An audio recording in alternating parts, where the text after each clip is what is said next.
Nah karena itu ketika pasal 33 ini mau direvitalisasi, siapa yang kira-kira yang akan terkena? Mereka-mereka yang selama ini menikmati kue terbesar dengan para komprador di seputar kekuasaan. Dan itulah yang namanya korupsi atau mafia sesungguhnya. Ada pengusaha besarnya yang mendapatkan privilege, mendapatkan izin dan lain sebagainya. Dan mereka setor kepada orang-orang di seputar kekuasaan. Dan sehingga terjadilah yang namanya kerjasama dalam tanda kutip saling menguntungkan untuk mengeruk kekayaan negara. Kalau Prabowo konsisten secara internal karena dia seorang sosialis untuk menggerakkan pasal 33 ini, maka saya bayangkan akan terjadi perlawanan dari mereka yang selama ini menikmati. Persoalannya kalau kita mau secara fair menganalisisnya, Jokowi di mana? Kalau seandainya ada gerakan seperti itu, apakah Jokowi akan ikut Prabowo sama-sama kemudian menegakkan marwah pasal 33 ataukah dia akan berada di sisi konglomerasi orang-orang penguasa-penguasa tambang yang selama ini menikmati tambang-tambang dan kekayaan alam yang terkandung di dalam perut bumi Indonesia. Nah ini kan menarik. Menarik untuk kita cerna dan ini akan menentukan keberhasilan pemberantasan korupsi kita. Kalau Prabowo ingin memberantas korupsi, maka menurut saya ada dua hal yang harus dia lakukan. Dan itu harus radikal. Pertama, dia bersihkan kabinet dari anasir-anasir yang selama ini menikmati korupsi. Termasuk menteri yang saya bilang tadi masih korup. Barangkali tidak hanya menteri yang terkait sama Jokowi, tapi menteri-menteri yang barangkali baru diangkat, tapi juga punya punya jiwa korupsi yang sangat tinggi. Kita bisa melihat itu. Dari gaya hidup saja kita bisa melihat tuh orang itu korup apa enggak. Kita lihat Noel misalnya, enggak masuk akal kan. Ada Land Cruiser, ada mobil sport, ada motor Ducati. Padahal kita tahu sejarah hidup dia pernah menjadi ojek online dan lain sebagainya. Bukan pengusaha juga. Pertanyaannya adalah dari mana uangnya? Kalau tidak dari premanisme politik seperti itu kan. Nah, tetapi jangan lupa juga pengusaha bukan berarti pengusaha tidak menggunakan kekuasaan. Ada seorang pengusaha yang pernah menjadi menteri. Itu ketika dia jadi menteri, itu sahamnya melonjak dari sekitar 1 atau 2 triliun tersisa menjadi 12 triliun. Itulah juga, itu yang jauh lebih canggih di seputar kekuasaan. Apakah tidak ada menteri-menteri seperti itu? Kita cek. Kalau menteri itu masih berdagang, dia belum selesai dengan dirinya.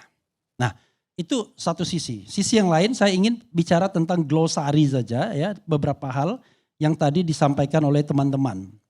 Saya setuju relawan itu dibubarkan. Tetapi ya kan, kalau dari sisi hukum tata negara, saya mengatakan yang wajib bubar itu adalah relawan yang mengatasnamakan Prabowo. Tidak boleh. Oh, jadi yang Prabowo saja yang dibubarkan ya? Saya akan saya akan jelaskan. Yang pertama adalah yang Prabowo.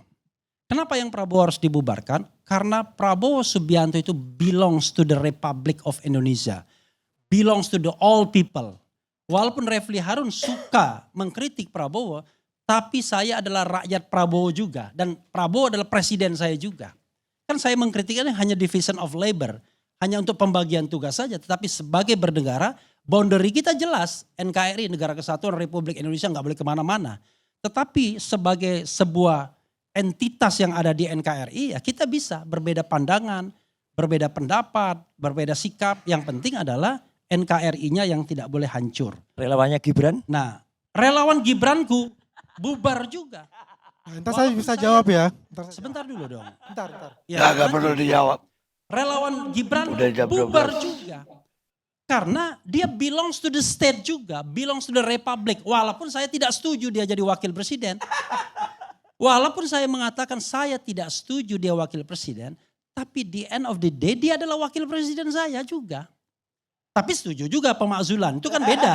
Itu in the future, untuk masa ke depannya. Tetapi hari ini the existing dia adalah wakil presiden kita. Oke, clear ya.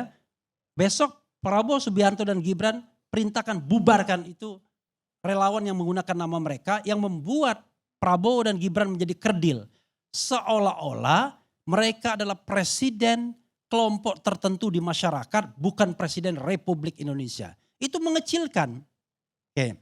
Bagaimana dengan Jokowi? Ya it's up to you lah. Cuma saya aneh, yang namanya relawan itu biasanya digunakan untuk memenangkan kontestasi politik. Setelah kontestasi politik selesai, relawan bubar. Kembali kita kepada institusionalisasi yang sudah ada. Ada yang namanya government, ada yang namanya political society di DPR, adanya civil society. Jadi peran relawan sudah selesai seharusnya ketika mengantarkan orang pada kekuasaan. Kalau relawan itu diperiksa, maka tragedi nol sangat mungkin terjadi. Apa tragedi nol? Nol bilang begini, gaji saya ini cuma 11 juta ditambah tunjangan 35 juta dalam suatu podcast. Jadi cuma 46 juta. Apakah itu cukup? Ya dicukup-cukupkan. Karena itu saya tidak mau makan mewah dan lain sebagainya. Tapi saya juga banyak pasukan, banyak teman dan lain sebagainya. Jadi gimana dong? Ya kalau kita nggak kuat nyopet kita katanya. Ternyata sebelum interview itu saya duga dia udah nyopet. Karena 3 miliar itu diberikan pada bulan Desember. Dan saya yakin podcast itu baru pada tahun 2025. Jadi udah nyopet duluan. Nah itu yang membuat kemudian kita jadi sulit. Begitu jadi komisaris karena Anda diusung oleh kelompok-kelompok tertentu dalam masyarakat, gerbong Anda di belakang langsung datang. Ada yang bilang bang, pak, bos, bro dan lain sebagainya. Semuanya minta sumbangan, minta duit dan lain sebagainya. Makanya beruntung Refli Harun.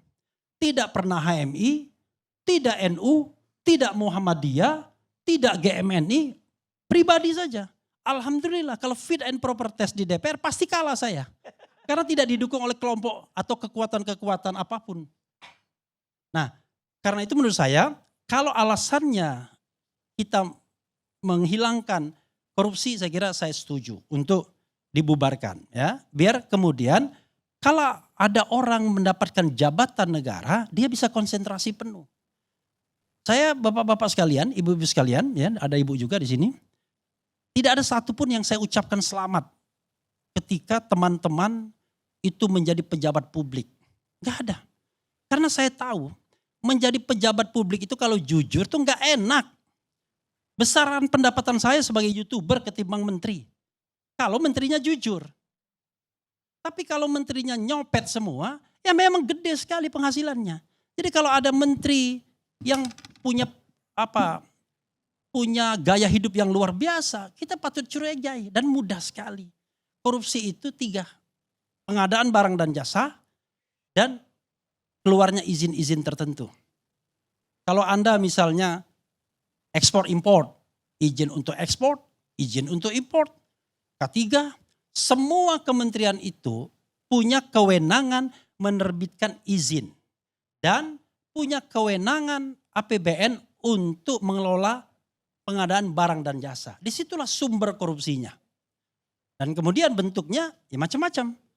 Ada yang markup, ada yang kickback, ada yang gratifikasi dan lain sebagainya. Jadi kalau Anda jadi pejabat publik tetapi Anda ingin hidup mewah, maka Anda salah besar. Disitulah tragedi Noel akan ada dan kita setuju ya, kita tantang pemerintahan Presiden Prabowo, apakah Prabowo Subianto Presiden Republik Indonesia betul-betul ingin memberantas korupsi dan menerapkan pasal 33 Undang-Undang Dasar 1945 untuk kesejahteraan kita semua, ataukah itu hanya politik pencitraan untuk 2029. Mudah-mudahan bukan yang kedua tapi yang pertama yang terjadi. Wassalamualaikum warahmatullahi wabarakatuh.